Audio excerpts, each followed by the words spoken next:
మంగళం సూర్యచంద్రాగ్నినేత్రాయ నమః కైలాసవాసినే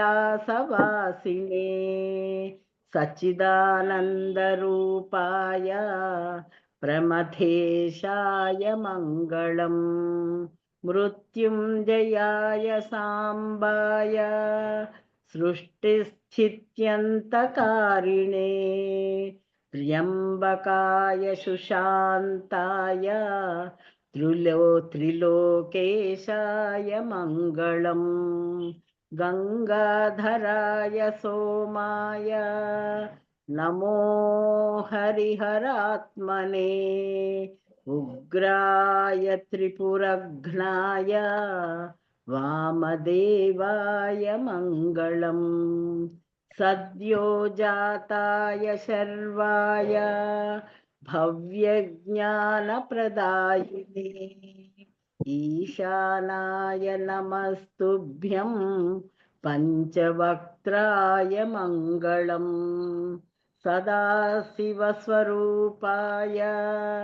नमस्तत्पुरुषाय च अघोराय च घोराय महादेवाय मङ्गलम् श्रीचामुण्डा प्रेरितेन रचितं मङ्गलास्पदम् तस्याभीष्टप्रदं शम्भोः यः पठेन्मङ्गलाष्टकम् इति श्रीशिवमङ्गलाष्टकम्. బాగుంది. కానీ ఎక్కడ అమ్మవారి పేరు వచ్చినట్టు అనిపించలేదే? వచ్చింది 3 చోట్ల వచ్చింది. అవునా? 3 చోట్ల వచ్చింది. అంటే సాంబాయే వచ్చింది. శివుడు ఎప్పుడు సాంబా పేరు లేకుండా రాడు. అమ్మో సాంబాయ సాంబాయ కంపల్సరీ. సా అంబా అతడు. అదే సాంబా అంటే సా అంబా సా అంబయ అంబా అంబయా సహా అంబయా అంబతో సహా. కూడి. తపస్సు చేసే వాళ్ళ అదృష్టం ఏంటంటే విష్ణువుకి తపస్సు చేస్తే విష్ణువు ఒక్కడే వస్తాడు. పరమశివుడికి గనక తపస్సు చేసినట్టయితే సాంబానే వస్తాడు. తను సాంబాని పిలిపించుకోవడం అతనికి ఇష్టంట. అంబేన సహ రమతే యహ సాంబః. అది అంబయ స్త్రీలింగం. అంబయా సహ. బాగుంది.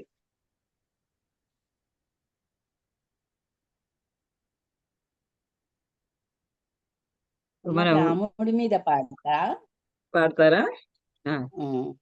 అయోధ్య పురనివాస శ్రీరామచంద్ర అఖిలాండ కోటి బ్రహ్మాండ అండనాయక. అయోధ్య పురనివాస శ్రీరామచంద్ర అఖిలాండ కోటి బ్రహ్మాండ అండనాయక. సురసుర వాద్యములు మోయ సురులెల్లా వినుతి సేయ శరణాగత బిరుదంకిత వరద శరద తనయ రామ. భక్తితో నీ నామస్మరణ భజన చేయుచున్న వారిని యుక్తితో బ్రోవమరి యుగములు మెచ్చిన తండ్రి రామ. భక్తితో నీ నామస్మరణ భజన చేయుచున్న వారిని యుక్తితో బ్రోవమని యుగములు మెచ్చిన తండ్రి శ్రీరామ. తాటకి నీ మత్తించి గాది సుతులను గాంచి యాగము సంరక్షించిన రామ. అయోధ్య పురనివాస శ్రీరామచంద్ర అఖిలాండ కోటి బ్రహ్మాండాండ నాయక. రాతిని నాతిగా చేసి రమ్యముగా మిథిల చేరిన విశ్వామిత్ర సైగతో శివుని విల్లు విరచి సీతను కళ్యాణమాడిన రామ. రాతిని నాతిగా చేసి రమ్యముగా మిథిల చేరి విశ్వామిత్ర సైగతో శివుని విల్లు విరచిన శివుని విల్లు విరచిన రామ. సీతను కళ్యాణమాడిన రామ. కైక కోరికతో తండ్రి కానన కంపగా భరతుడొచ్చి వేడగా వా పాదుకలిచ్చసగిన రామా.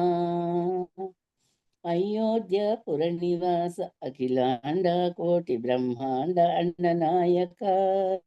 సురసుర వాద్యములు మోయ సురులెల్లా వినుతి సేయ.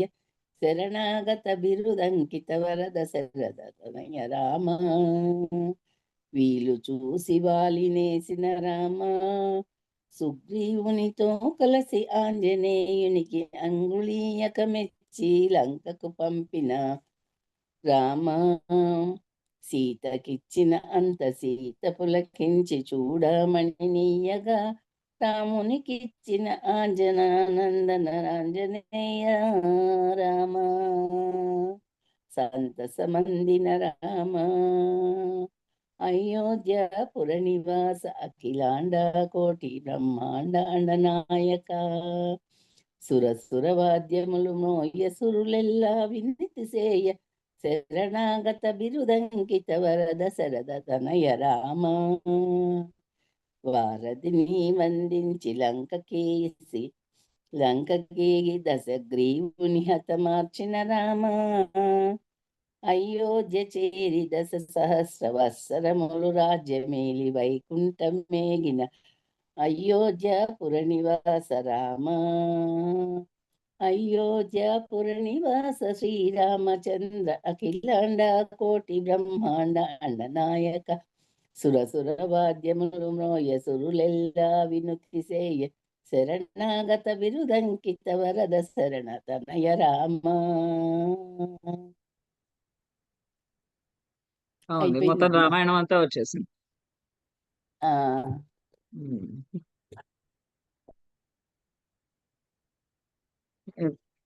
కుమార సంభవము 3వ సర్గలో మన్మధుడు వసంతుడితో పాటుగా రతీదేవి సహితుడై శివుడు ఉన్నటువంటి ఆశ్రమానికి, ఆ తపోవన ప్రాంతానికి చేరాడు. ఆ మధు సహాయుడై రాగానే ఆ వసంత కాలంగాని కాలంలో వచ్చినటువంటి ఆ వసంత ఋతువుని, వసంతంలో ప్రకృతి పరవశించినటువంటి తీరుని చూసి అక్కడ ఉన్నటువంటి తపోధనులు కూడా అతి కష్టం మీద వాళ్ళ యొక్కటువంటి మనోవికారాలని ఆపుకున్నారు. కానీ జంతువులు, పశుపక్షాదులు, ఆ వృక్షాలతో సహా అన్ని కూడా తమ శృంగార భావనలను వెలిబుచ్చుతూ ఉన్నారు. అట్లా అంతా మొత్తము ఆ వన ప్రాంతం అంతా కూడా శృంగార భరితంగా అయిపోయింది. అలా అయిపోతూ ఆ వనమంతా అలా అయిపోతూ ఉంటే శృంగారమయంగా అయిపోయి అందరూ ఆ గానం చేస్తూ ఉంటే శివుడి చెవుల్లో కూడా పడ్డాయి ఆ పాటలన్నీ. శృంగార రస భావనలతో కూడినటువంటివి, సంపూర్ణములైనటువంటి భావనతో కూడిన ఆ అప్సరస స్త్రీల యొక్క, కిన్నెర స్త్రీల యొక్క పాటలన్నీ కూడా, ఆ గీతాలన్నీ కూడా ఆయన చెవుల్లో పడ్డాయి. చెవులలో పడినా కూడా ఆయన అదే రకమైనటువంటి తపస్సు, అంతకుముందు ఎంత దీర్ఘంగా ధ్యానంలో ఉన్నాడో అదే ధ్యానంలో ఉండిపోయాడు ఆయన.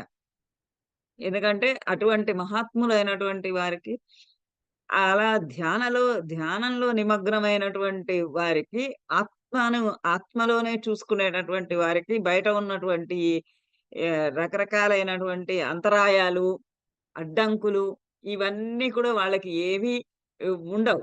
ఎందుచేతంటే వాళ్ళు అంత తీవ్రంగా, అంత ధ్యానంలో నిమగ్నమైపోయి ఉన్నారు. అట్లా నిమగ్నమైపోయి ఉండి అక్కడ వస్తే ఈ శివుని చెవిలో కూడా మరి అప్సరసల యొక్క గానం చెవిలో పడింది. మరి ఆయన ఆయన కూడా చంచలుడు అవే అవకాశము ఉన్నది. ఆ సమయంలో, అటువంటి సమయంలో ఆయన ఇంకా తీవ్రంగా అలానే ధ్యానం చేసుకుంటూ ఉన్న సమయంలో ఆయనకి ఎటువంటి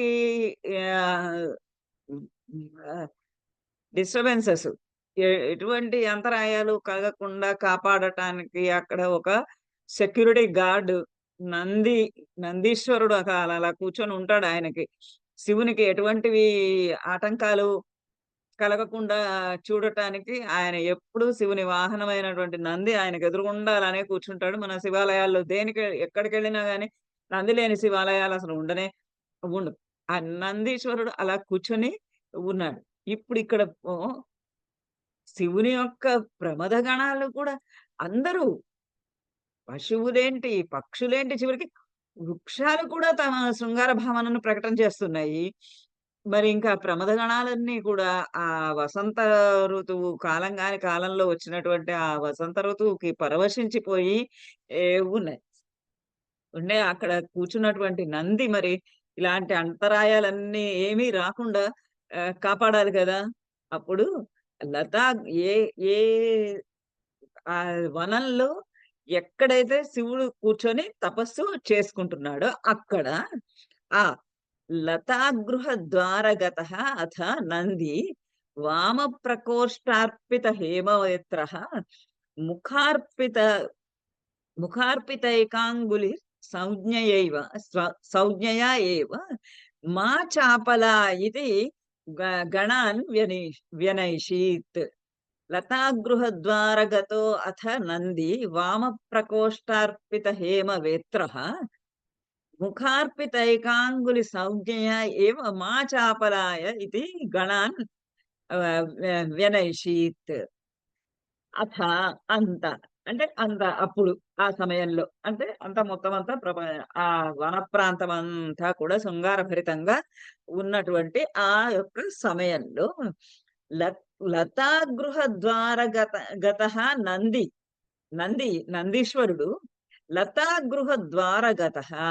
ఆ లతాగృహము ఎక్కడైతే శివుడు తపస్సు చేసుకుంటున్నాడో, పరమశివుడు తపస్సు చేసుకుంటున్నాడో, ఆ పరమశివుడు తపస్సు చేసుకుంటున్నటువంటి ఆ లతాగృహము, ఆ పొదరింటి యొక్క ద్వారగత, ద్వారం దగ్గర కాపలా వాళ్ళు ఎప్పుడు కూడా ద్వారం దగ్గరే ఉంటారు. ద్వారానికి అటుపక్కకు ఉంటారు. ఆ లతాగృహానికి తలుపు దగ్గర కూర్చొని ఉన్నటువంటి ఆ నంది వామ ప్రకోష్టార్పిత హేమవేత్ర, బెత్తం పట్టుకున్నాడు. వేత్రం అంటే ఓ బెత్తం. ఆ బెత్తము హేమవేత్ర, ఓ బంగారు వేత్రాన్ని పట్టుకున్నాడు. బంగారు కడ్డీని. అది వామ ప్రకోష్ట అర్పిత. వామ ప్రకోష్ట, ఆయన ఎడమ చేతికి ప్రకోష్ట చంక దగ్గర ఉంచబడింది. అంటే ఇప్పుడు యుద్ధం చేయటానికి వెళ్ళాల్సినటువంటి అవసరం లేదు. ఎక్కడికి వెళ్ళాల్సిన అవసరం లేదు గాని అక్కడ కూర్చొనున్నాడు. తలుపు దగ్గర కూర్చొనున్నాడు. కానీ ఎప్పుడూ కూడా తన చేతిలో ఆ దండాన్ని, ఆ హేమదండాన్ని, ఆ బంగారపు దండాన్ని అలా ఎడం చేత్తో అట్లా పట్టుకొనే ఉంటాడు. అంటే ఏ సమయంలో అది ఉపయోగించాల్సి వస్తుందో తెలీదు. అందుకని అది ఎప్పుడూ కూడా అతని దగ్గర మన వీళ్ళు పోలీసులు గనక లాఠీలు పట్టుకొని ఉన్నట్టుగా అదే అలా వేత్రదండాన్ని, ఆ బంగారు వేత్రదండాన్ని అలా పట్టుకొని ఉన్నాడు. పట్టుకొని ముఖార్పిత ఏక అంగుళి సంజ్ఞయా ఏవ. మనం పిల్లల్ని అల్లరి చేయొద్దు, మాట్లాడొద్దు అని అంటే ఏమంటాము? నోటి మీద వేలేసుకుంటాం. నో మాటలతో చెప్పాల్సినటువంటి అవసరం లేదు. సంజ్ఞయా ఏవ, సంకేతాల వల్లనే, సంజ్ఞల వల్లనే, సంకేతాల వలననే ముఖార్పిత ఏక అంగుళి. ముఖ అర్పిత ఏక అంగుళి, ఒక వేలు, ఒక వేలుని ముఖార్పిత, మూతి మీద ఉంచుకొని, నోటి మీద ఉంచుకునటము అనేటటువంటి సంజ్ఞయ ఏవ, అనేటటువంటి సంజ్ఞ చేతనే, అనేటటువంటి ఒక సంకేతము చేతనే, ఒక సిగ్నల్ ద్వారానే గణాన్, గణములన్నింటినీ, ఆ ప్రమథ గణాలు, శివుడి పరిసరాలలో ఉండేటటువంటి శివుడి సేవకులైనటువంటి ఆ ప్రమథ గణాలందరినీ కూడా మా చాపలాయ ఇది వ్యనైషీత్, వాళ్ళందరినీ బెదిరిస్తున్నాడు. నోటి మీద వేలేసుకొని ఇష్యు అని అందరినీ వ్యనైషీత్, అందరినీ ఆజ్ఞాపిస్తున్నాడు, అందరినీ బెదిరిస్తున్నాడు, అందరికీ సూచిస్తున్నాడు. ఏమని? మా చాపలాయ, చపలత్వం మీకు వద్దు.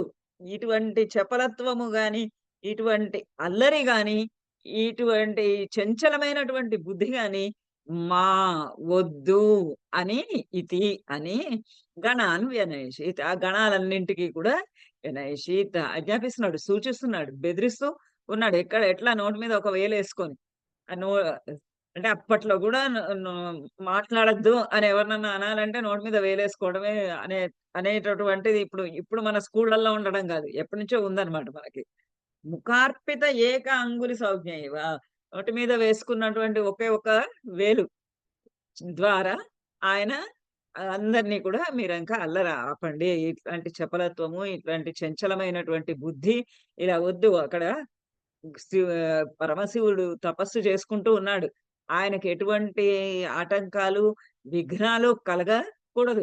ఆయనకి విఘ్నం వాటిల్లేలాగా మీరు ఇట్లా అల్లరి చేయకూడదు. ఇటువంటి ఆయన యోగ ముద్రలో ఉన్నాడు.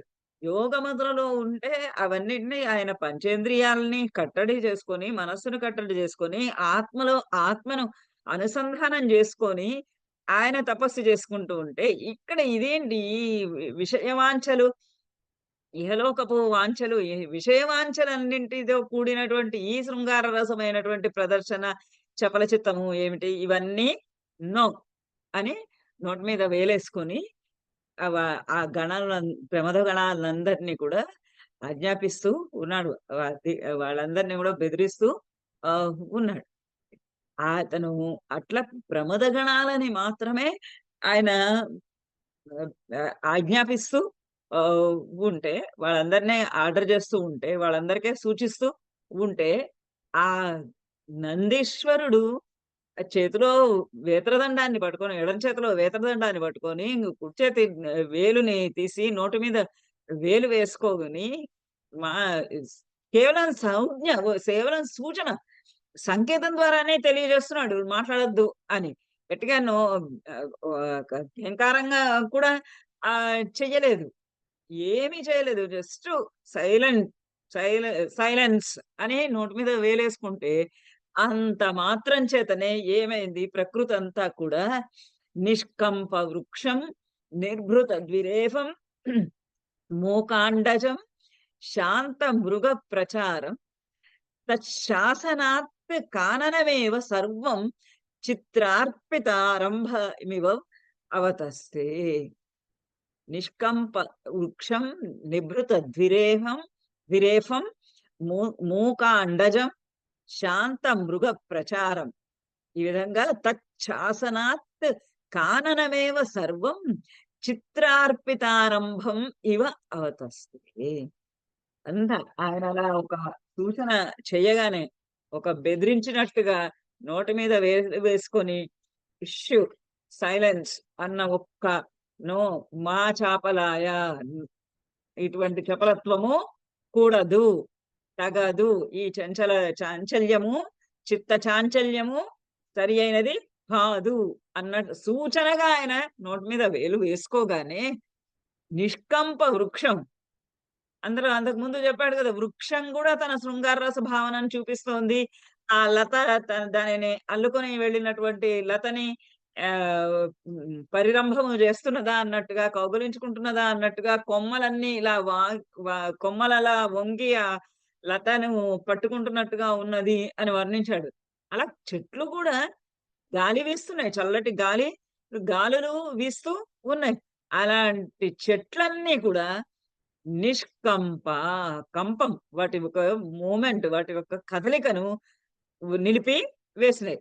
చెట్లన్నీ కూడా వాటి యొక్క కదలికని నిలిపివేసినాయి. ఒక్కసారి ఈయన ఇలా ఇష్ అని అనగానే నిభృత ద్విరేఫం, అదంతా వసంతకాలము, విపరీతంగా పూలు పూసి ఉన్నాయి. ఆ పూలు పూసిన చోట తుమ్మెదలన్నీ కూడా వాలి ఆ మకరందాన్ని గ్రోలుతూ గుయ్యని దాని తుమ్మెదలు చేసేటటువంటి ధ్వనిని చేస్తూ ఉన్నాయి, ఆ తేనెలను పీల్చుకుంటూ. ఆ విరేఫములన్నీ కూడా, తుమ్మెదలన్నీ కూడా నిర్భృత, వారు మాట్లాడకుండా, చప్పుడు చేయకుండా నిశ్శబ్దంగా అయిపోయినాయి, నిశ్శబ్దంగా అయిపోయినాయి తుమ్మెదలు కూడా.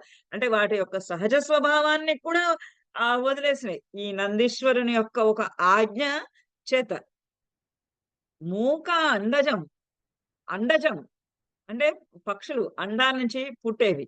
ఆ అండజములైనటువంటి పక్షులన్నీ కూడా మూకపోయినాయి. ఇప్పటిదాకా కోయిలలు కూస్తున్నాయి గదా! ఇంతకు ముందు చెప్పాడు.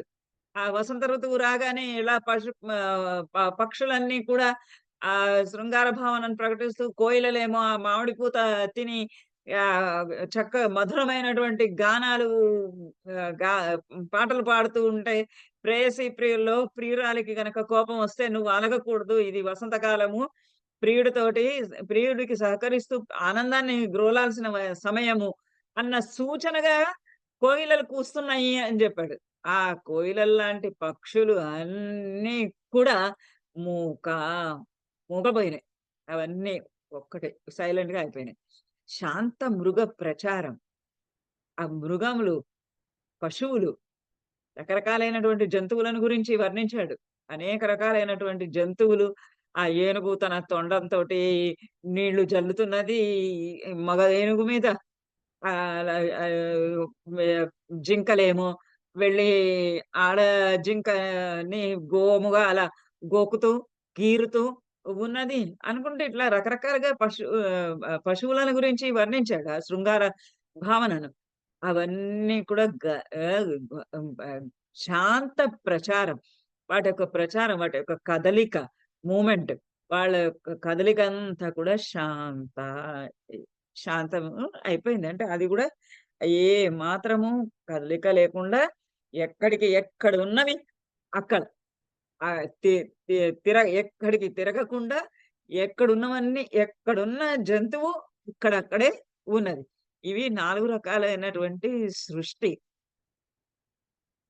బ బ భగవంతుడి సృష్టి 4 విధాలు. ఆ 4 విధాల్లో ఉద్ వృక్షాలని ఉద్భిజములు అంటారు. ఉద్భిజములు అంటే స్థావరమైనటువంటివి, బీజము నుండి ఉద్భవించేవి. విత్తనం నుండి మొలకెత్తేవి అని. ఇదే ద్విరేఫం అంటే ఆహ్, హ్మ్. ఈ స్వేదజం. స్వేదజం. ఇవన్నీ అంటే చెమటల నుంచి పుట్టేవి. తడిగా ఉన్నటువంటి ప్రదేశంలో నుంచి జన్మించేవి స్వేదజాలు. అండజం. అండజములు అంటే అండము నుండి పక్షులు, పాములు ఇలాంటివన్నీ కూడా అండము గుడ్డు, గుడ్డు నుండి జన్మించేవి. మృగాలు ఇవేమో యోని ద్వారా జయించేవి. జరాయుజాలు ఇవన్నీ యోని ద్వారా జన్మించేటటువంటి ఇవి 4 రకాలైనటువంటి సృష్టి భగవంతుడిది. ఆ 4 రకాలైనటువంటి సృష్టి కూడా అంతా నిశ్శబ్దమైపోయింది. ఆయన నందీశ్వరుడు నోటి మీద వేలు వేసుకొని మా చాపలాయ అన్న దానికి సూచనగా నోటి మీద వేలేసుకున్నాడు. ఆయన ఇంకా లేచి ఒక ఆహ్, ఘీంకారం ఒక రవము ఇచ్చి ఆ చేతిలో ఉన్నటువంటి వేత్రదండాన్ని ఎత్తాడంటే ఇంక అసలు ఇవన్నీ ఏమైపోతాయో. ఆయన ఒక సూచన నోరు కూడా ఇప్పకుండా నోటి మీద వేలేసుకుంటేనే మొత్తం అన్నీ కూడా అలా డిసిప్లిన్‌లోకెళ్ళిపోయినాయి. అన్నీ సైలెంట్‌గా అయిపోయినాయి. తత్ శాసనాత్. తత్ అంటే అతని యొక్క నందీశ్వరుని యొక్క శాసనము వలన ఆయన యొక్క ఆజ్ఞ చేత కాననం ఏవ సర్వం. సర్వం కాననమేవ. మొత్తము అడవి అంతా కూడా ఆ శివుడు ఉన్నటువంటి ఆ ప్రాంతమంతా కూడా ఆ వన ప్రాంతమంతా కూడా ఆ అడవి సమస్తమైనటువంటి అరణ్యమంతా కూడా చిత్రార్పితారంభ ఇవ అవతస్తే. అన్నీ గూడా చిత్రార్పితారంభ ఇవ. చిత్రార్పితారంభ ఇవ. చిత్రంలో గీసినటువంటి దాని వలె. అంటే ఒక పెయింటింగ్ ఏస్తే ఎట్లా ఉంటుందో చెట్లు కదలిక లేకుండా చెట్లు చప్పుడు చేయకుండా తుమ్మెదలు, ఒక మూగబోయినటువంటి ఈ జంతువులు, ఈ అటు ఇటు మూగబోయినటువంటి పక్షులు, అటు ఇటు తిరగకుండా ఒక చోట స్థిరంగా ఉండిపోయినటువంటి జంతువులు ఇవన్నీ ఎట్లా ఉందంటే ఒక అడవిని గనక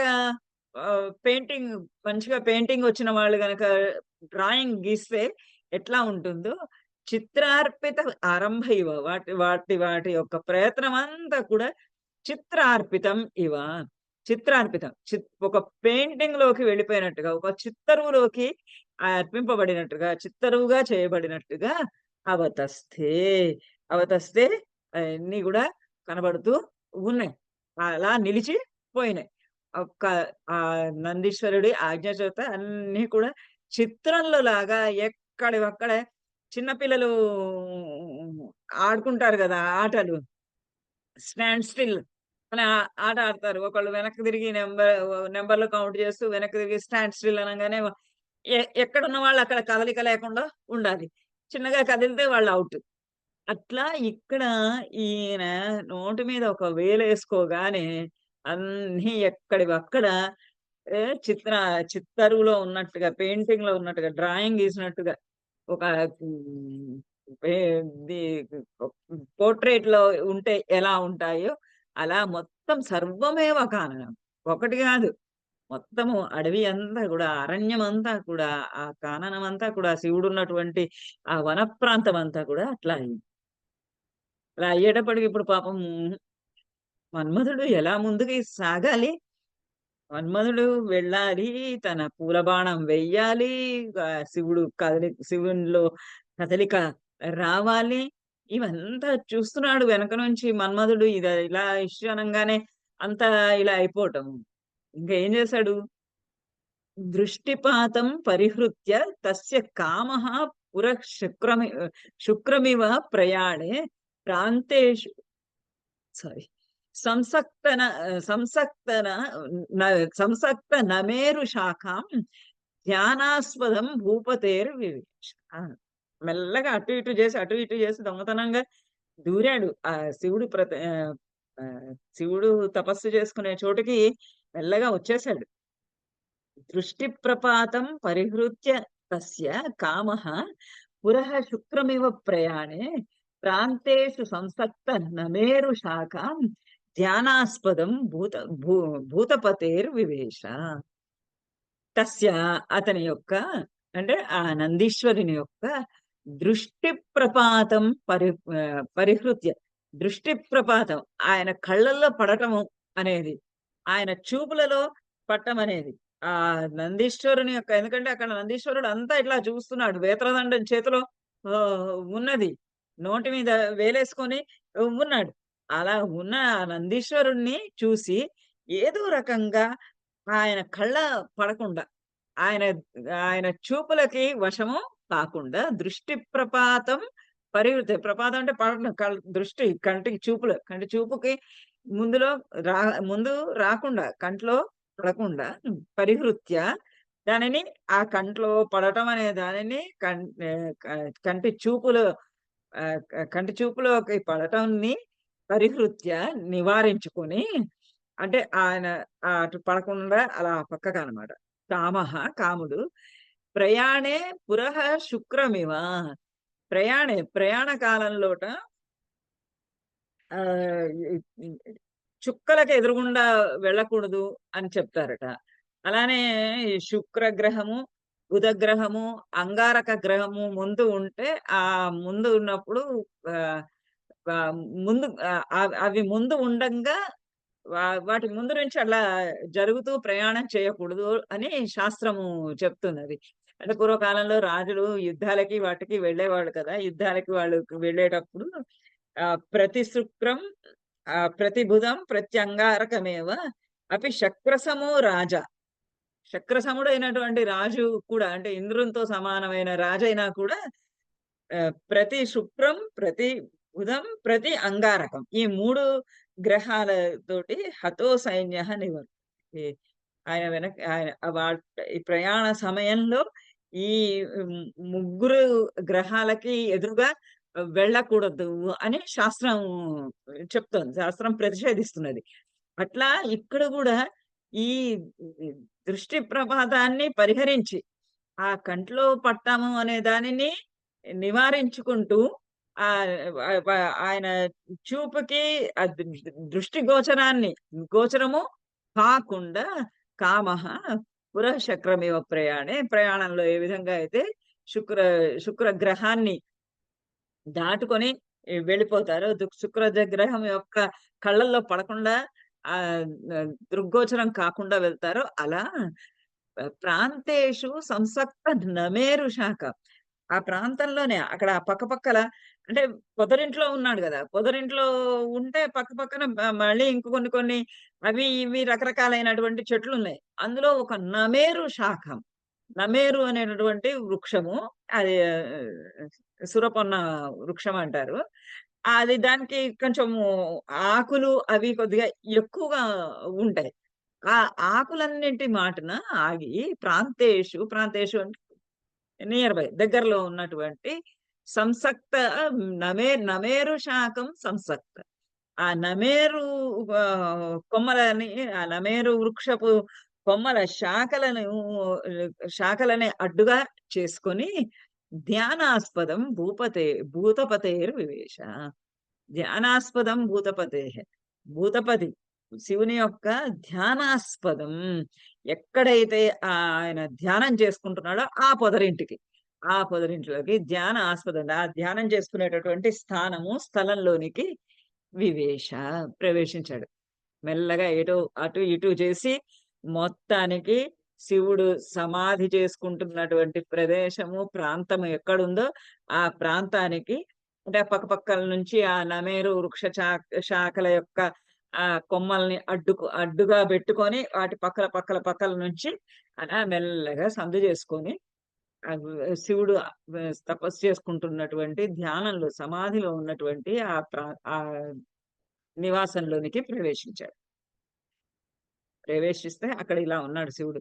సహా దేవదారు ద్రుమ వేదికాయాం శార్దూల చర్మ వ్యవధానవత్యాం ఆసీనం ఆసన్న శరీరపాత త్రయంబకం సంయమినం దదర్శ. స దేవదారు ద్రుమవేదికాయాం శార్దూల చర్మ వ్యవధానవత్యాం ఆసీనం ఆసన్న శరీరపాత త్రయంబకం సంయమినం దదర్శ. ఇక్కడికి ఆసన్న శరీరపాతం, ఈ మన్మధుడికి తెలుసు తన శరీరము అంటే ఈ ఫిజికల్ బాడీ ఏదైతే ఉందో అది ఆసన్న పాతం, కొద్ది సేపట్లో ఇంకాసేపట్లో అది కూలిపోతున్నదని ఆయనకి తెలుసు. ఆ చావు దగ్గర పడింది, చావు మూడింది. ఎందుకంటే అంత ధ్యానంలో చేసుకున్నటువంటి మనిషిని, ఆ శివమూర్తిని, పరమశివుణ్ణి ఇప్పుడు మంగళ శ్లోకంలో ఎన్ని పేర్లు చెప్పారో శివుని యొక్క పేర్లు, అంత ఆ పశుపతి భూతపతి ఆయన, అటువంటి ఆ పశుపతిని, ఆ భూతపతిని సమాధిలో ఉంటే అక్కడికి వెళ్ళి ఇలా గిల్లితే ఆయన ఊరుకుంటాడా? అలా అట్లా ఖచ్చితంగా తనకి అయిపోయింది, రోజులు దగ్గర పడ్డాయని తోచింది తనకి. కాకపోతే మరి దేవకార్యం నిర్వహించాలి కాబట్టి ప్రాణంబుల్ అసువులు తప్పిన అన్నట్టుగా వెళ్తున్నాడు. సహా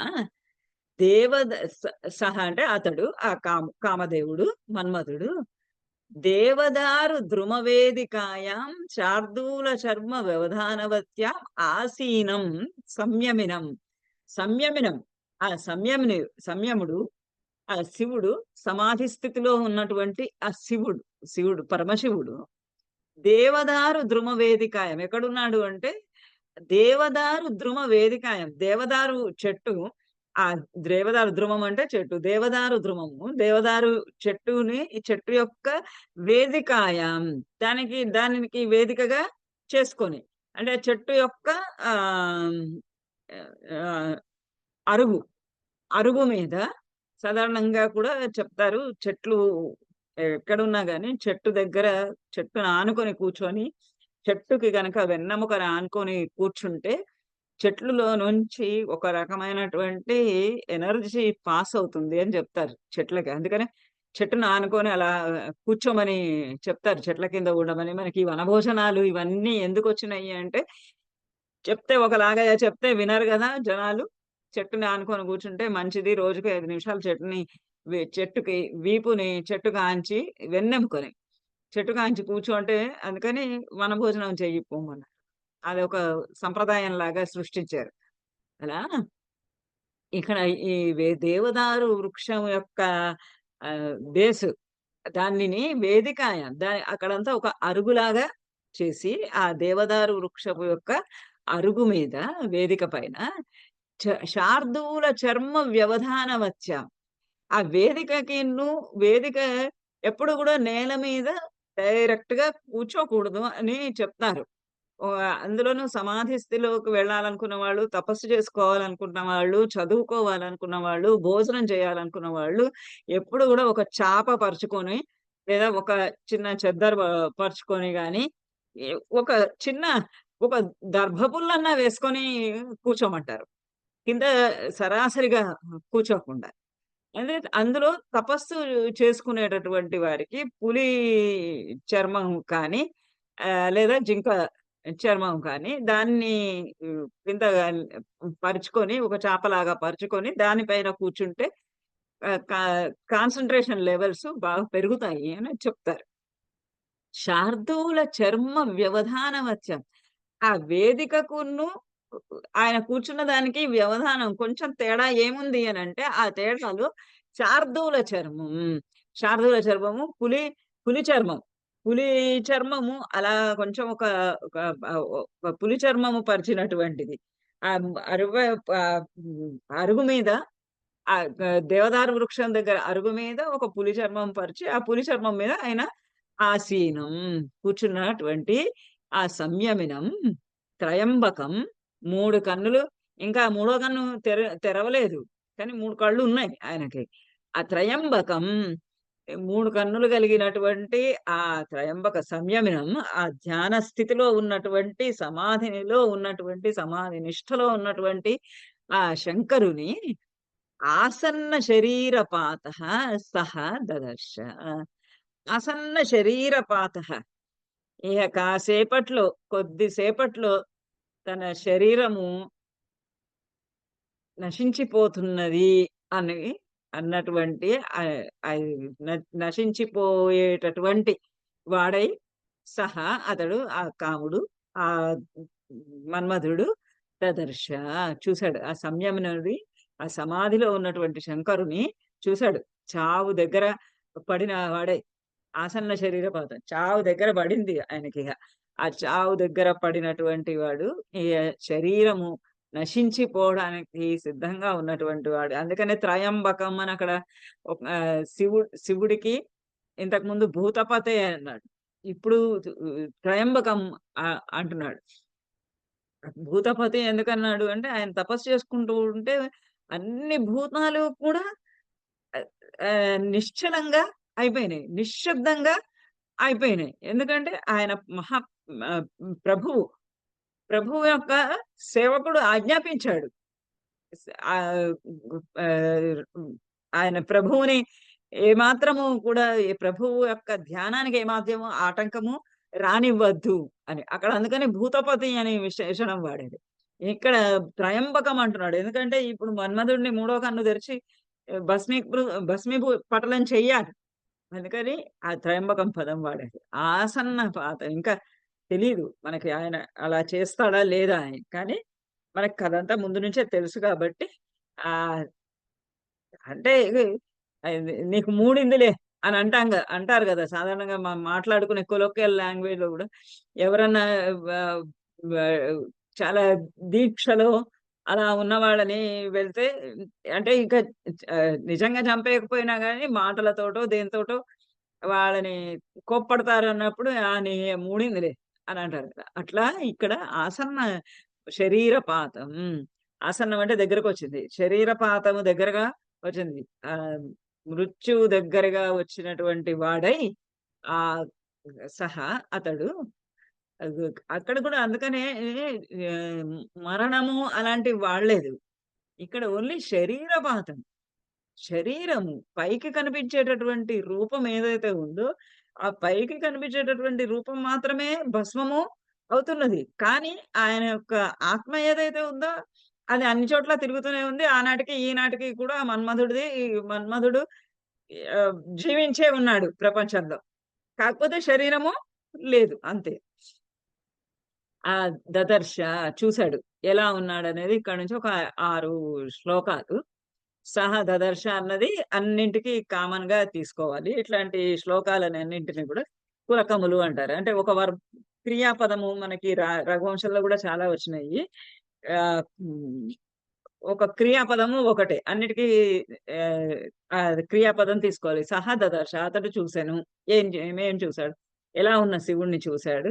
ఇలా యోగ ముద్రలో ఉన్నటువంటి శివుణ్ణి చూశాడంటే పర్యంక బంధ స్థిరపూర్వకాయం రుజ్వాయతం సన్నమితోభయాంసం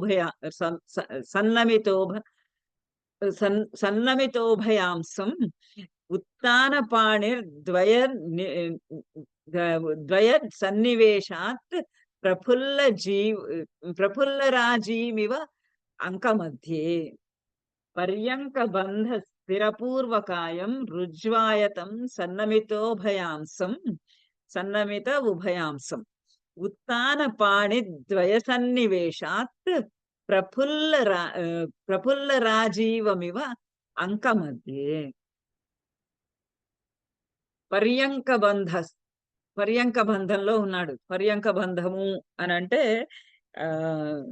వీరాసనముట. నాకు యోగా తెలియదు కాబట్టి పర్యంక బంధము అన్నా నాకు తెలియదు, వీరాసనం అన్నా నాకు తెలియదు. ఇంగ్లీష్ ట్రాన్స్లేషన్ లో కూడా వీరాసనం అనే అన్నాడు. వీరాసనం కానీ వీరాసనము సాధారణంగా ఆంజనేయ స్వామికి చెప్తారు కదా వీరాసనము. పర్యంక బంధం వీరాసనంలో కూర్చుని ఉన్నాడు. స్థిరపూర్వ కాయం ఆ వీరాసనంలో కూర్చుని ఉన్నప్పుడు ఆ స్థిర పూర్వకాయము పైభాగం శరీరం యొక్క పైభాగము స్థిరంగా ఉంది. కదలిక మెదలిక లేకుండా వెన్నెముక నిటారుగా ఉన్నటువంటి వెన్నెముక తోటి స్థిర పూర్వకాయం స్థిరంగా ఉంది. ఆ పూర్వకాయం రుజు ఆయతం పొడుగ్గా ఇలా గూనిగా ఇలా వంగి లేదు, ఇలా స్ట్రైట్ గా రుజువుగా ఉన్నది. ఆయతం విశాలంగా ఉంది. పొడువుగా విశాలంగా ఉన్నటువంటి స్థిర పూర్వకాయము స్థిరంగా ఆ పర్యంక బంధంలో ఆ వీరాసనంలో ఉన్నది. సన్నిమిత ఉభయ అంశం రెండు భుజాలు కూడా కొద్దిగా ఇట్లా వంగి ఉన్నాయి. నమిత అంటేనే వంగినాయి. సన్నమిత అంటే చక్కగా కొంచెం అలా వంగి ఉన్నాయి భుజాలు రెండు. ఎందుచేత వంగి ఉన్నాయి అంటే ఉత్తాన పాణిద్వయం ఆ చేతులు రెండు ఇట్లా ఒక చేతి మీద ఒక చెయ్యి వేసుకొని ఆసనాల్లో కూర్చున్నప్పుడు ముద్రలు వేసుకుంటారు కదా, ఆ ముద్రలు ఉత్తాన పాణిద్వయము ఆ రెండు అరచేతులు కూడా ఉత్తాన పైకి చూస్తూ ఉన్నాయి. పైకి చూస్తూ ఉన్నటువంటి పైకి అంటే ఇట్లా మూసలేవు, ఇట్లా మూసి తెరిచి ఉన్నాయి. ఉత్తాన పాణిద్వయం ఉత్తాన పాణిద్వయం పైకి తెరుచుకొని ఉన్నటువంటి ఆ పాణి కొంచెం ఇట్లా వంచి కొద్దిగా వంచి రెండు భుజాలు కూడా కొద్దిగా వంచి అంశద్వయం అంటే రెండు భుజాలు కొద్దిగా వంచి తెరిచినటువంటి ఆ అరచేతులు కలిగి అరచేతుల సన్నివేశం వల్ల రెండు కలిపి ఉంచడం చేత ప్రఫుల్ల రాజీవం ఇవ అంకమధ్య ఎలా ఉందంటే ఆయన ఇట్లా రెండు చేతులు ఒకదానిలో ఒకటి వేసుకొని ఒళ్ళో పెట్టుకున్నాడు. ఆ చేతులు అంకంలో పెట్టుకున్నాడు, ఒడిలో పెట్టుకున్నారు. సాధారణంగా ధ్యాన స్థితిలో ఉన్నప్పుడు అలానే కూర్చుంటారు.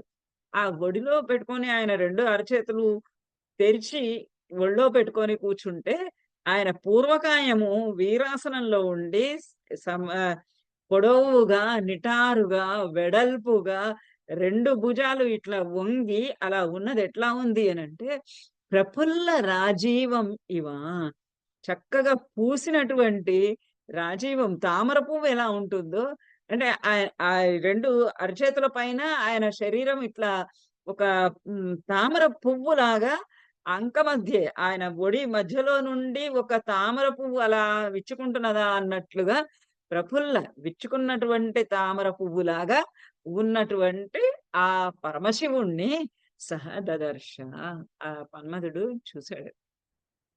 అసలు ఆ రూపము ఊహిస్తేనే గగుర్పొచ్చేలాగా ఉంది. అంటే శివుణ్ణి ఆ విధంగా పరమాత్మను అంతటువంటి సమాధి స్థితిలో ఉన్న ఉన్నటువంటి ఆ రూపం కళ్ళ ముందు ఒక్కసారి ఊహించుకుంటే ఇలా వీరాసనంలో స్థిరంగా కూర్చొని నిటారుగా ఉన్నటువంటి వెన్నెముకతోటి వీపు భాగంతోటి విశాలంగా ఉన్నటువంటిది. వాళ్ళ భుజాలేమో ఇట్లా వంగి అరచేతులు ఇట్లా వచ్చి అవి ఒడిలో పెట్టుకొని తొడల మీద నుంచి ఒడిలో పెట్టుకొని ఉంటే అది ఆయన అసలు ఇంతవరకు ఎవరైనా పెయింటర్ గీసాడో తెలియదు, చూడాలి. ఆ ఒక విచ్చుకున్నటువంటి ఒక వికసించినటువంటి తామర పువ్వులాగా ప్రఫుల్లం మంచిగా చక్కగా వికసించినటువంటి తామర పువ్వులాగా ఉన్నాడు. ఇంకా ఎలా ఉన్నాడు? కించిత్ ప్రకాశ స్థిమితోగ్ర తారైః భ్రూ విక్రియాయాం విరత ప్రసంగైః నేత్రైః అవిస్పందిత పక్ష్మమాలైః మాలైర్లక్షీకృత గ్రాణం అధోమయూఖైః. కించిత్ ప్రకాశ స్థిమితోగ్రతారైః భూవిక్రియాయాం విరత ప్రసంగైః నేత్రైర్ అవిస్పందిత పక్ష్మమాలైః లక్షీకృత గ్రాణమధోమయూఖైః. తర్వాత ఆయన అలా కూర్చున్నాడు, కళ్ళును వర్ణిస్తూ ఉన్నాడు. కించిత్ ప్రకాశ ఆయన కళ్ళు పూర్తిగా తెరుచుకొని లేడు కాబట్టి ఆ కళ్ళు కొంచెం కిందకు వంచుకొని ఉన్నాడు. ఉండడం చేత కించిత్ ప్రకాశై కొద్దిగా ఇంకోటి మధ్యలో పోయిందా?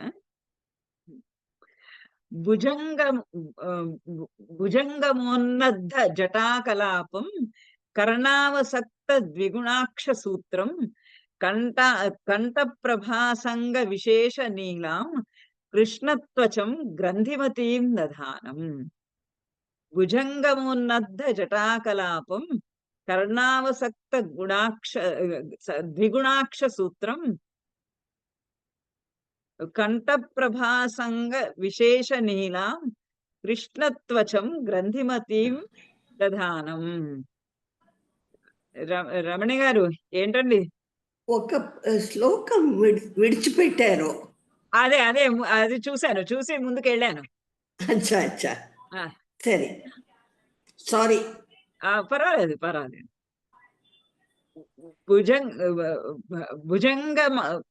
భుజంగమోన్నద్ధ జటాకలాపం. ఆయన జటాకలాపం అంతా జడలుగా ఉంటుంది కదా ఆయన జుట్టు అంతా కూడా. ఆయన జటలుగా అంటే సంస్కారం ఏమీ ఉండదు. అందుచేత ఆయనకు ఉన్నటువంటి పెద్ద పొడుగాటి జుట్టు అంతా కూడా అంతా జటలు కట్టేసేసి ముడులుగా అయిపోయి ఉన్నటువంటి జడలు అవన్నీ కూడా భుజంగమోన్నద్ధ జటాకలాపం. ఆయన జటాకలాపం, ఆయన జుట్టు అంతా కూడా, ఆయన గుంపులు జటల సమూహం అంతా కూడా భుజంగమోన్నద్ధ. ఆయన ఒంటి మీద పాము ఉంటుంది కదా, ఆ పాము చేత ఉన్న ధవన్ని ఆ జటలన్నీ కూడా పైకి ఇట్లా కట్టబడి ఉన్నాయి. ఆ పాము మెలికలు తిరుగుతూ ఆయనకు ఉన్నటువంటి ఆ జటలనన్నింటినీ కూడా పైకి కట్టివేసినట్టుగా ఉన్నది. భుజంగమోన్నద్ధ జటాకలాపం. ఆ జటాకలాపం అంతా కూడా భుజంగము ఉన్నద్ధ. ఆ భుజంగము చేత పాము చేత ఉన్నద్ధ పైకి ఎత్తి కట్టివేయబడింది ఆ జుట్టు అంతా కూడాను. కర్ణావసక్త ద్విగుణాక్ష సూత్రం.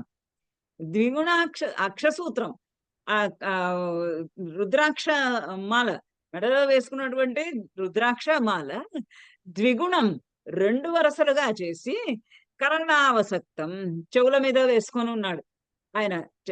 అక్షమాల రుద్రాక్షమాల 2 వరసల రుద్రాక్షమాల ద్విగుణ 2 వరసల రుద్రాక్షమాల కర్ణావసక్తం చెవు నుంచి వేలాడుతూ ఉన్నది.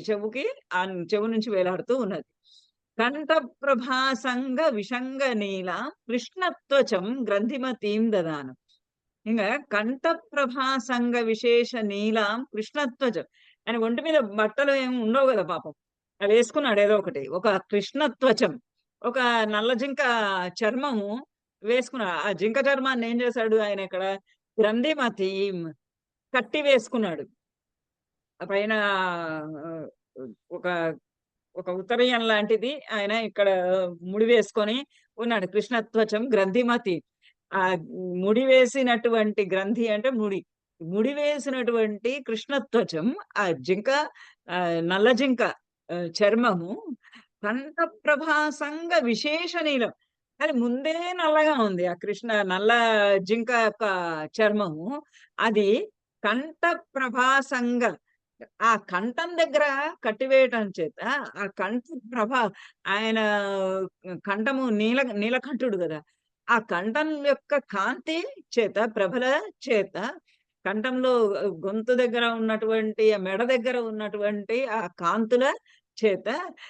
కాంతుల యొక్క సంగమం చేత విశేష నీలం ఇంకా ఎక్కువగా నీలంగా ఇంకా ఎక్కువ నల్లగా మెరుస్తూ ఉన్నటువంటి ఆ ఆయన యొక్క కంఠంలో ఉన్నటువంటి మెరుపుల చేత, ఆ కంఠం మీద మెడ మీద ఉన్నటువంటి మెరుపుల యొక్క కాంతుల చేత ఇంకా విశేషంగా అధికమైనటువంటి నీలంగా నలుపుగా కనిపిస్తూ ఉన్నటువంటి ఆ కృష్ణత్వచం గ్రంథిమతీం దదానం. ఆ ముడి వేసినటువంటి ఆ కృష్ణ జింక నల్ల జింక యొక్క చర్మాన్ని దదానం ధరించి ఉన్నటువంటి ఆ పరమశివుని సహదదర్శ ఆ మన్మధుడు చూశాడు. చూసిన తర్వాత ఇంకా చూస్తున్నాడు. అంటే ఎప్పుడు బాణం వేయాలి, ఎట్లా వేయాలి కదా, అన్ని అంతా పరిశీలించి చూసుకుంటున్నాడు. కించిత్ ప్రకాశ స్థిమితోగ్ర తారై భూవిక్రియాయాం విరత ప్రసంగై అవిస్పందిత పక్ష్మమాలై లక్షీకృత ఘ్రాణం అధోముఖై మయూఖై. కించిత్ ప్రకాశ స్థిమితోగ్రతారై భూవిక్రియాయాం విరత ప్రసంగై అవిస్పందిత పక్ష్మమాలై లక్షీకృత ఘ్రాణం అధో మయూఖై.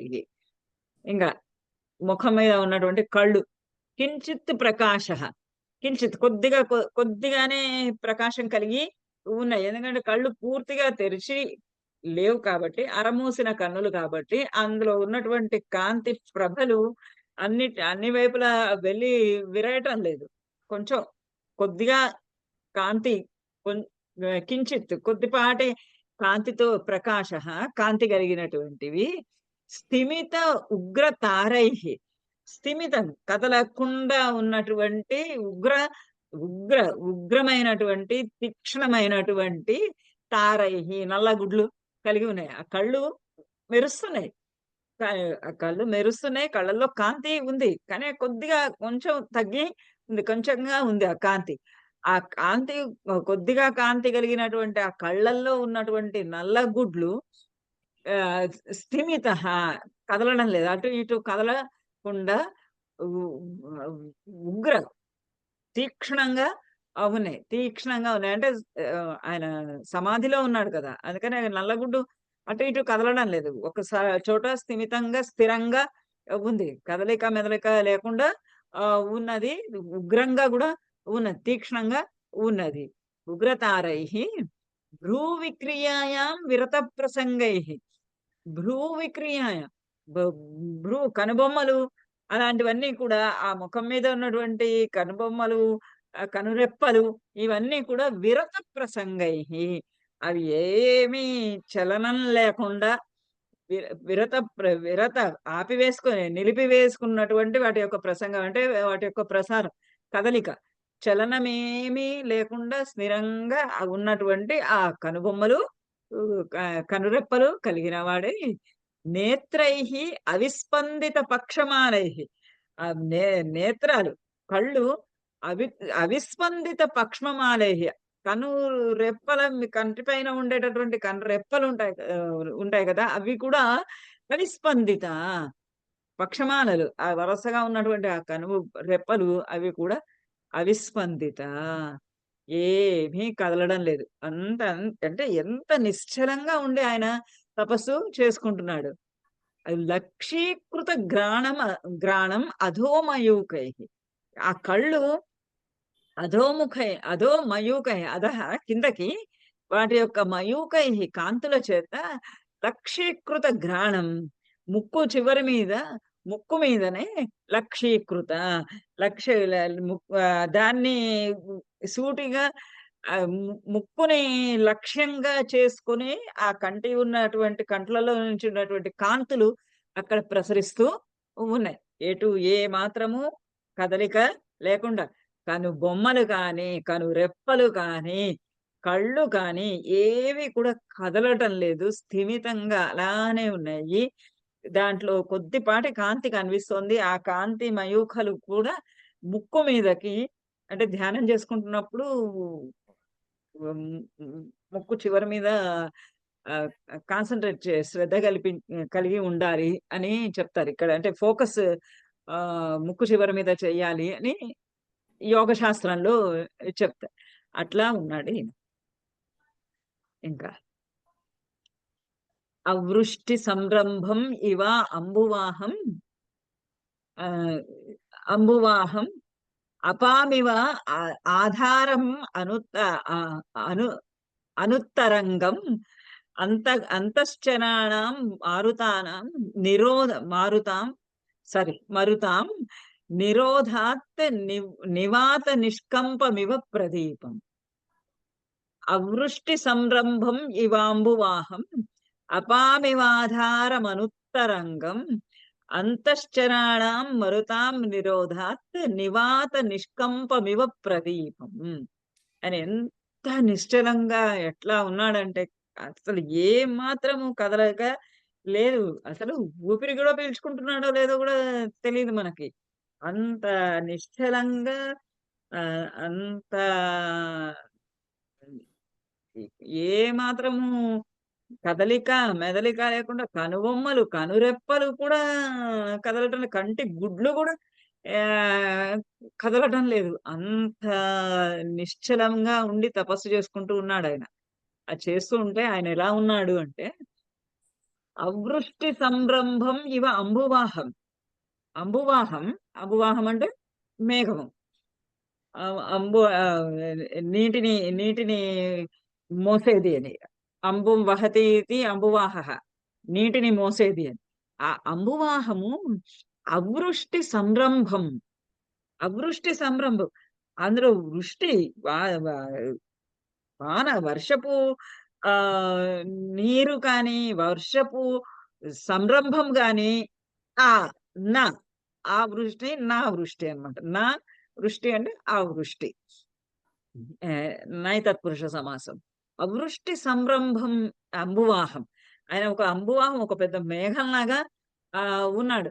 ఆ మేఘం ఎలా ఉంది అని అంటే, నీళ్లున్నటువంటి మేఘం ఏం చేస్తుంది? ఏదో ఒక గర్జనలు గర్జిస్తూ ఉంటుంది, ఉరుములు ఉరుగుతూ ఉంటుంది, మెరుపులు మెరుస్తూ ఉంటుంది. వర్షాకాలపు మేఘం. నీళ్లు లేని మేఘం ఎలా ఉంటుంది? చలనం లేకుండా అలానే ఉంటుంది. చప్పుడేమి చెయ్యదు, మెరుపులేమి మెరవదు, ఉరమదు, పిడుగులేమి పడదు. ఈయన అలా ఉన్నాడు. అలా అంబువాహము, నీళ్లు లేనటువంటి మేఘం ఎలా ఉంటుందో, ఆ నీళ్లు లేని, అంటే వర్షం పడే ముందు అది చేసేటటువంటి హడావిడి ఉంటుంది కదా, దడ దడ దడ దడ దడ ఉరుములు మెరుపులు అవన్నీ ఏమి, ఆ సంరంభం, ఆ హడావిడి, ఆ పటాటోపం అవంతా ఏమీ లేకుండా ఉన్నటువంటి మేఘం వలె ఉన్నాడు. ఇంకా అపాం ఇవ ఆధారం అనుత్తరంగం. ఇంకా అపాం ఆధారం, అపాం నీరు, నీటి యొక్క ఆధారమైనటువంటిది ఒక చెరువు. చెరువు లాంటిది, అనుత్తరంగం. నీటి యొక్క ఆధారం. నీటి యొక్క ఆధారం అంటే అది మనము ఒక చెరువైనా తీసుకోవచ్చు, నదైనా తీసుకోవచ్చు, సముద్రమైనా ఏదైనా తీసుకోవచ్చు. అనుత్తరంగం. తరంగం నా అనుత్తరంగం. నా తరంగం అనుత్తరంగం. తరంగాలు ఏమీ లేనటువంటి, అలలు ఏమీ లేనటువంటి ఒక నీటి చెరువు, ఒక నీటి సరస్సు, నీటి కొలను. ఒక నీటి కొలను ఏ విధంగా అయితే అలలు ఏమీ లేకుండా నిశ్చలంగా అలా ఉన్నది. అసలు నీటికి కదలిక లేకుండా ఉండడం అనేది కష్ట సాధ్యమైనటువంటి విషయం. మేఘాలకైనా అంతే. మేఘాలు కూడా అలా కదులుతూ ఉంటాయి. కానీ మేఘాల దగ్గర చప్పుడు తీసుకుంటున్నాడు. నీటి దగ్గరకొచ్చేటప్పుడేమో కదలిక తీసుకుంటున్నాడు. కదలిక ఏమీ లేనటువంటి ఆ నీటి కొలనులాగా వలె ఉన్నాడు. ఇంకా అంతశ్చరాణం మరుతాం నిరోధాత్, అంతశ్చరాణం నివాత నిష్కంపమివ ప్రదీపం. ఇంకా ఎలా ఉన్నాడు? నివాత నిష్కంపమివ ప్రదీపం. ఒక ప్రదీపం లాగా ఉన్నాడు. దీపము దీపపు కాంతి, దీపపు శిఖ నివాత నిష్కంపం. అది నివాతం. నివాతము గాలి లేనప్పుడు ఏ విధంగా అయితే నిష్కంపం, కదలిక లేకుండా ఉంటుందో, గాలి లేని సమయంలో దీపం ఏ విధంగా అయితే నిష్కంపం కంపనము లేకుండా, కదలిక లేకుండా ఉంటుందో, అట్లా ఇతను ఎలా ఉండగలిచాడు? అంతశ్చరాణం మరుతాం నిరోధాత్. ఇవన్నీ గాలికి కదులుతూ ఉండేవి, గాలికి కదలడం లేదు. ఏవి గాలికి దీపము కదలటం లేదు, గాలికి నీరు కదలటం లేదు, గాలికి మేఘాలు కదలటం లేదు. అన్ని ఎక్కడికక్కడ స్టాండ్ స్టిల్ పొజిషన్ లోనే ఉండిపోయినాయి. ఎందుచేత అంటే అంతశ్చరాణం మరుతాం నిరోధాత్. అంతశ్చరాణం మరుతాం,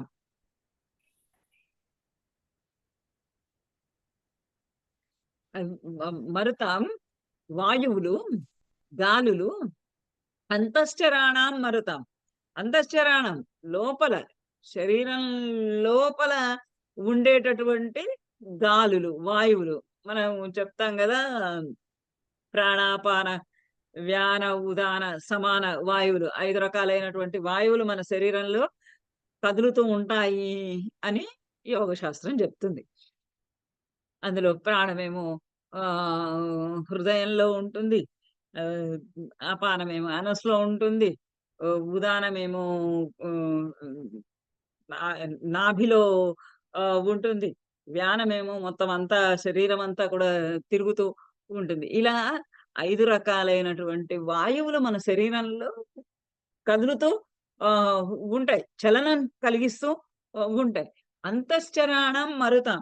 ఈ అంతశ్చరాణం మరుతాం లోపల, మన శరీరం లోపల కదలాడేటటువంటి మరుతాం గాలులను, వాయువులను నిరోధాత్, వాటినన్నింటినీ నిరోధించడం చేత, ఈ 5 రకాలైనటువంటి వాయువులను కూడా నిరోధించడం చేత, అంటే పట్టివేయటము చేత, వాటినన్నిటినీ కూడా కదలిక మెదలిక లేకుండా ఉంచడము చేత, ఆ కదలిక మెదలిక ఉండడం చేత మొత్తం ఆయన ఎలా కనబడుతున్నాడంటే, అంటే ఆ లోపల ఆయన శరీరంలో నుంచి ఇవి కదులుతున్నదా లేదా కూడా తెలియదు. ఇప్పుడు యోగ శాస్త్రంలో ఏం చెప్తారంటే, మనకి ఉచ్ఛ్వాస నిశ్వాసాలని మనం ఎంతసేపు గాలి తీసుకుంటాం, ఎంతసేపు గాలి వదులుతాం, ఇవన్నీ మనం అసలు చెక్ చెయ్యము. కానీ వాటికి ఒక క్రమ పద్ధతి ఉంటుంది. ఆ క్రమ పద్ధతి ప్రకారం చేసినప్పుడే మన కాన్సంట్రేషన్ లెవెల్ పెరుగుతుంది, ధ్యానం యొక్క స్థితి వస్తుంది. అలా అంటే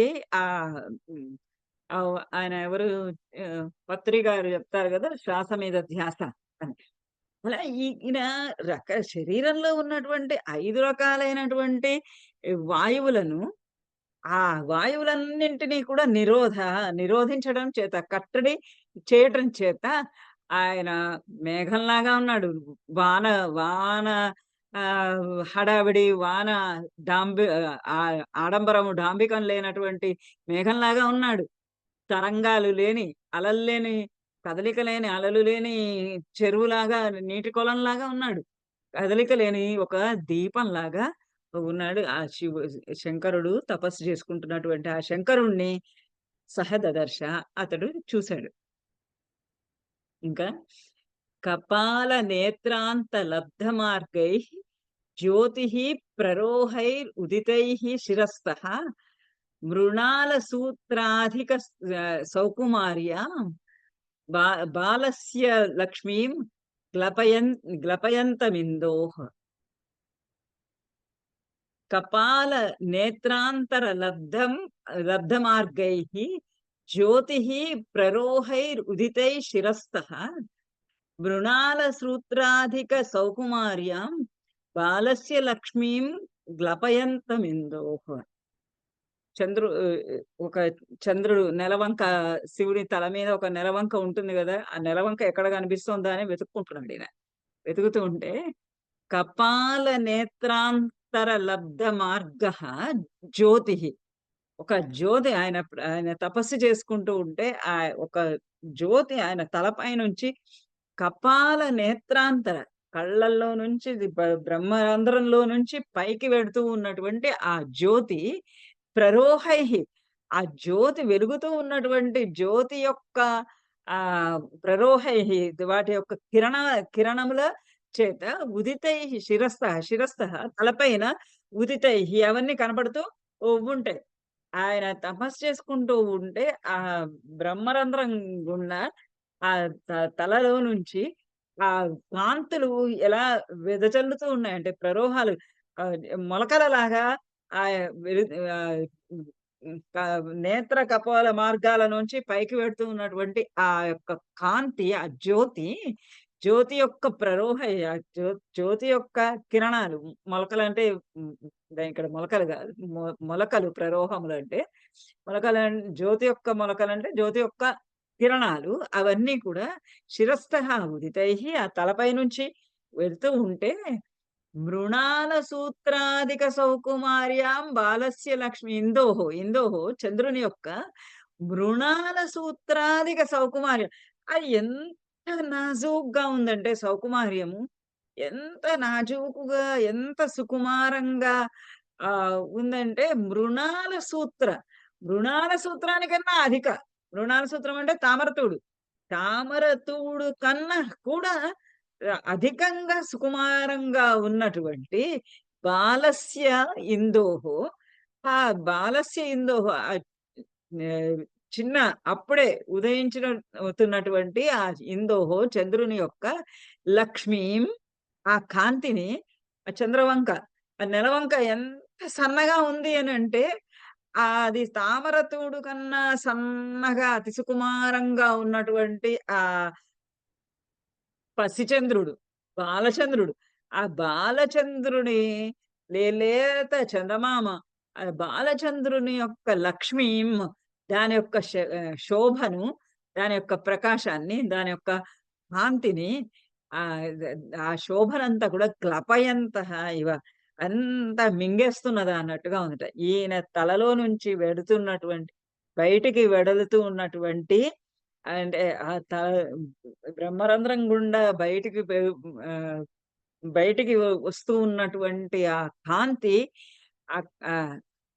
ఔరా అంటారు కదా, అది దాని యొక్క కాంతి ఎలా వెదజల్లుతున్నది అని అంటే, ఆ తేజస్సు యొక్క, బ్రహ్మ తేజస్సు యొక్క ప్రరోహాల అంకురాల చేత ఆ బాలచంద్రుడు కాస్త కప్పబడిపోయినట్టుగా, కప్పబడిపోయినట్టుగా, మింగిపడిపోయినట్టుగా ఉన్నటువంటి ఆ పరమశివుని, తపస్సు చేసుకుంటున్నటువంటి పరమశివుణ్ణి మన్మధుడు చూశాడు.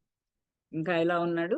మనో నవద్వార నిషిద్ధ వృత్తి హృది వ్యవస్థాప్య సమాధి వశ్యం యమక్షరం క్షేత్రవిద విదుః తమ ఆత్మానం ఆత్మన్యవలోకయంతం. మనో నవద్వార నిషిద్ధ వృత్తి హృది వ్యవస్థాప్య సమాధి వశ్యం యమక్షరం క్షేత్రవిద విదుః తం ఆత్మానం ఆత్మన్యవలోకయంతం. మనస్సును నవద్వార నిషిద్ధ వృత్తి, తన మనస్సుని నవద్వారాల నుంచి, నవద్వారాలు శరీరంలో నవద్వారాలు 9 రకాలైనటువంటి ద్వారాలు, 9 ద్వారాలు ఉంటాయని చెప్తారు. అందరికీ తెలిసినటువంటి విషయమే. 2 కళ్ళు, 2 చెవులు, 2 నాసికలు, ఇంకా మిగతా 2 ఇలా నోరొకటి, మొత్తం అసలు 7 ముఖం మీదే ఉన్నాయి. మిగతా కింద 2, మిగతా 2 కింద. ఈ నవద్వారాలు ఈ మనస్సుని ఈ నవద్వారాల నుండి కూడా నిషిద్ధ వృత్తి, నిషేధించి, అంటే ప్రాణాన్ని వాయువులన్నింటినీ కూడా నిషేధించాడు. లోపల ఉన్నటువంటి ప్రాణాపాన వ్యాన ఉదాన వాయువులన్నింటినీ కూడా, పంచవాయువులన్నింటినీ కూడా లోపల కంట్రోల్ చేశాడు. కదలిక మెదలిక లేకుండా చేసుకున్నాడు. తర్వాత మనస్సుని ఇంద్రియాలన్నింటినీ చేశాడు. ఇంద్రియాలన్నింటి తర్వాత మనస్సు, ఆ మనస్సుని నవద్వార నిషిద్ధ వృత్తి, నవద్వారాల నుండి కూడా బయటికి వెళ్ళనీయకుండా, లోపలికి రానియకుండా, ఎక్కడికక్కడ అట్లానే నిషేధించి, నవద్వారాలలో దాని యొక్క సంచారాన్ని, ఆ మనస్సు యొక్క సంచారాన్ని అంతా కూడా అక్కడ నిలిపి వేసి, హృది వ్యవస్థాప్య సమాధి వశ్యం. హృది వ్యవస్థాప్య, ఆ మనస్సును హృదయంలో వ్యవస్థాప్య, ఆ మనస్సుని ఆ నవద్వారాల నుంచి నిషేధించి, నవద్వారాల నుంచి బయటకు వెళ్లకుండా ఆపి, ఎక్కడ పెట్టాడు దాన్ని తీసుకొని వెళ్ళి హృదయంలో, మనస్సుని హృదయంలో వ్యవస్థాప్య నిలిపి వేసి సమాధి వశ్యం. సమాధి చేత మాత్రమే సాధ్యమైనటువంటిది, సమాధి చేత మాత్రమే వశమయ్యేటటువంటిది, ఆ ధ్యానం చేత మాత్రమే సాధ్యం కాగలిచినటువంటి విధంగా ఆ మనస్సుని హృదయంలో నిలిపి వేసి, అంటే ఇంకా ఎక్కడికి బయటికి వెళ్ళనీయకుండా, నవద్వారాల్లో నుంచి బయటికి వెళ్ళనీయకుండా ఆ మనస్సుని తన హృదయంలోనే నిలిపి వేసి, యమక్షరం క్షేత్రవిద విదుహు, దేనినైతే క్షేత్రవిధులు, క్షేత్రం గురించి తెలిసినటువంటి వాళ్ళు, క్షేత్రం అంటే మన యొక్క శరీరం, ఈ శరీరాన్ని గురించి, శరీరం యొక్క జ్ఞానం గురించి తెలిసినటువంటి వాళ్ళని క్షేత్రజ్ఞులు అని అంటారు. ఆ క్షేత్రజ్ఞులు, క్షేత్రవిద యం అక్షరం విదుహు, దేనినైతే అక్షరం, క్షరము లేనిది అక్షరం, నాశనము లేనిది అక్షరం, ఏదైతే ఏ ఆత్మ అయితే నాశనము లేనిది అని క్షేత్రవిధులు తెలుసుకుంటారో, క్షేత్రజ్ఞులు ఎవరిని అని కూడా అనొచ్చు, ఎవరిని, ఏ పరమాత్మనైతే, ఏ పరమశివుని అయితే అక్షరునిగా, నాశనము లేని వానినిగా విదుహు తెలుసుకుంటారు, తమ్ అతనిని ఆత్మానం ఆత్మన్యవలోకయంతం, ఆత్మానం ఆ పరమాత్మను, ఆత్మని ఆ పరమాత్మను తన ఆత్మయందే అవలోకయంతం చూసుకోగలరు. ఏ క్షేత్రవిధులు, ఏ క్షేత్రజ్ఞులు ఆ పరమశివుణ్ణి ఎవరినైతే తమలోనే సాక్షాత్కారం చేసుకోగలరు, తమ ఆత్మలో తామే సాక్షాత్కారం చేసుకోగలరు, అటువంటి వానిని, అటువంటి అక్షరుడు, అటువంటి నాశరహితుడు అయినటువంటి పరమశివుని ఆ మన్మధుడు దదర్శ చూశాడు. ఆయన అలా తపస్సు చేసుకుంటున్నాడు. తన మనస్సుని అన్ని చోట్ల నుంచి నిలిపివేశాడు. నిలిపివేసి మనస్సుని తన హృదయంలోనే నిలిపేసుకున్నాడు. ఆ నిలిపివేసుకుని ఏ విధంగా అయితే క్షేత్రజ్ఞులు మాత్రమే తెలుసుకోగలిసినటువంటి ఆయన యొక్క నాశరహితమైనటువంటి స్వరూపాన్ని, ఆ నాశరహితమైనటువంటి ఆత్మను వారి ఆత్మయందే అవలోకయంతం చూసుకొనగలరు. అటువంటి పరమశివుణ్ణి దదర్శ చూశాడు. ఇప్పుడు చూసిన తర్వాత తీసి బాణం తీసి వెయ్యాలి. స్రస్తం శరం చాపం, ఇంకా తీసి బాణం తీసి ఎక్కువ పెడుతున్నాడు. మరి ఎక్కువ పెడుతూ ఉంటే ఈ పరమశివుడు అంత ధ్యానంలో ఉన్నాడు. మరి ఈ మన్మథ బాణానికి లోనవుతాడా కాదా ఏంటి అసలు? మరి అంటే ఆ మన్మధుడికి ఇలా ఇంత పరమశివుడు అక్షరుడు అని తెలిసినటువంటి వాడు, ఆయన అంత సమాధి స్థితిలో ఉన్నాడు. అలాంటి సమాధి స్థితిలో ఉన్న వాడిని వాడి మీదకి ఇప్పుడు బాణప్రయోగం చెయ్యొచ్చా చేయకూడదా అనేది కూడా అతను ఆలోచించటం లేదు. నంది కళ్ళు కప్పేసి లోపలికి వచ్చేసాడు. లోపలికి వచ్చేస్తే ఈయనేమో ఇంత దీక్షగా ధ్యానంలో ఉన్నాడు. ఇప్పుడు ఏం చేస్తాడు ఈ మన్మధుడు? బాణం వేస్తాడు వెయ్యడు ఏమో మరి నెక్స్ట్ క్లాస్ లో చూద్దాం. అది చాలా అద్భుతంగా చెప్పారు మేడం. థ్యాంక్ యూ అండి. It is very